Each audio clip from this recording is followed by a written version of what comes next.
Hello everyone, আসসালামু আলাইকুম। আমি কিন্তু আজকে বাড়ি চলে যাচ্ছি। আমার শর্টগুলো যদি দেখে থাকো তাহলে বুঝতেই পারবে যে আমি এতদিন আমার বাপের বাড়ি ছিলাম। তো মাঝে একবার এসে আবার ঘরে চলে গিয়েছিলাম, তারপর আবার এসে কিছুদিন থেকে এখন বাড়ি চলে যাচ্ছি। তো আজকে তোমাদের একটা জায়গায় নিয়ে যাব। আর এই দেখো, আমরা কিন্তু রেগুলার যে রাস্তা দিয়ে যাই সেটা দিয়ে আজকে যাওয়া হয়নি, তো অন্য রাস্তা দিয়ে গেছি। আর এখানে এত সুন্দর গাছ, এই গাছটা কী গাছ তোমরা একটু কমেন্টে বলবে তো।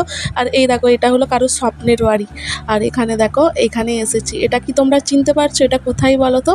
যদি জেনে থাকো আমাকে কিন্তু কমেন্ট করবে।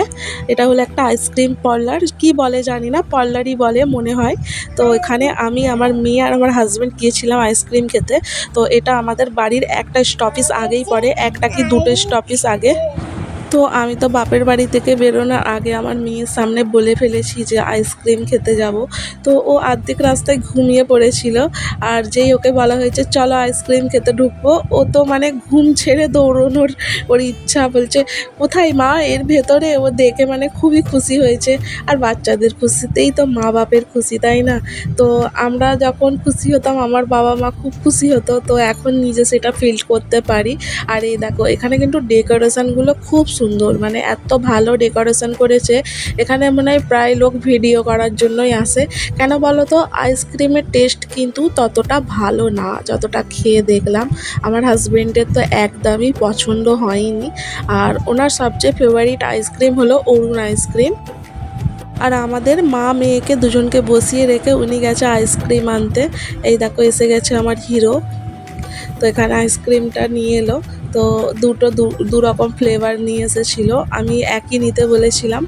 আর আমারটা হলো ভ্যানিলা ফ্লেভার, আর আমার মেয়েরটা মনে হয় কাজু। তো আমার হাজব্যান্ড অতটা আইসক্রিমটা একটু টেস্ট করেই বললে আমি খাবো না, তার জন্য ওনার জন্য আর নিয়ে আসেনি। তো আমি একটু ওনাকে খাইয়ে দিলাম, উনিও আমায় খাওয়াচ্ছিল ওই আইসক্রিমটা। আর এখানে একজনের সাথে দেখা হয়েছিল, মানে ওনার ভাগ্নি হয় সম্পর্কে, তো তার কথাই বলছিল। ওনার সাথে বসে বসে অনেক কথা বলছিলাম।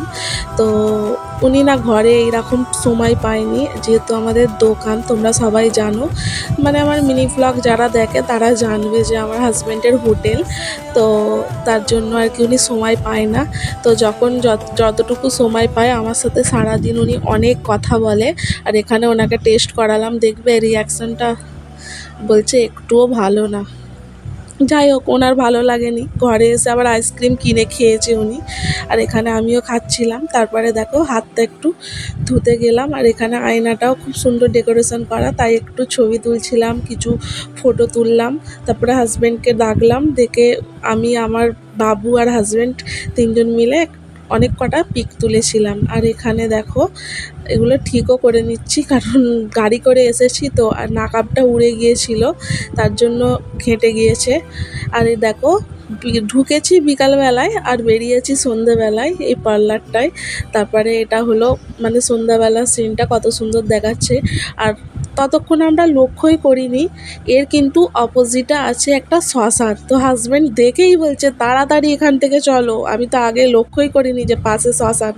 তারপরে ওখান থেকে যত তাড়াতাড়ি সম্ভব চলে এলাম বাড়িতে। তারপরে এসে ওনাকে বললাম তুমি একটু বিছানার চাদরটা চেঞ্জ করে দাও। উনি যেহেতু ওবেলায় ছিল না, মানে সকাল থেকে ছিল না, তার জন্য ওনার মানে যারা কাজ করে দোকানে তারা দোকানটা খোলেনি। তো এবেলাটায় উনি একটু ছুটিই পাবে আর একটু আরামও করতে পারবে। তারপরে আমি একটু ক্যামেরাটা ধরেছিলাম, উনি বললো যাও তুমি ক্যামেরাটা রেখে, আমি ঠিক করে দিচ্ছি। আর এখানে কে ধরেছিল কে জানি, আমি তো চলে গিয়েছিলাম রান্নাঘরে। তারপরে এখানে উনি সব রেডি সেডি করে, আর তারপরে চা করলাম, উনি চা খেলো, আমি চা খেলাম, আর রান্নাবান্নাও করলাম। আর ঝড় বৃষ্টির দিন বলে না, ওখান থেকে একটু তাড়াতাড়ি বেরোনোর চেষ্টা করেছিলাম, তাও দেরি হয়ে গেছে। আর এখানে রান্না করেছিলাম আজকে চিকেন কষা। তো আজকের বড় ভ্লগটা এতটাই। তো তোমাদের যদি বড় ভ্লগ ভালো লাগে আমায় কমেন্টে বলবে, তাহলে আমি বড় ভ্লগ দেওয়ার চেষ্টা করব, ওকে। আর রোজ তো মিনি ভ্লগ দিই, ওখানেও তোমাদের সাথে দেখা হয় রোজ। তো যাই হোক, চ্যানেলটা কিন্তু সাবস্ক্রাইব করে দিও আর একটু সাপোর্ট করো। একদম চ্যানেলটা আমার ডাউন হয়ে যাচ্ছে দিনকে দিন, আমার কিন্তু ভিডিও করার ইচ্ছাটাই চলে যাচ্ছে, কি বলবো তোমাদেরকে। আর এখানে কিন্তু চিকেনটা আমি কষিয়ে দেখো পানি দিয়ে সেদ্ধ করতে দিয়ে দিলাম।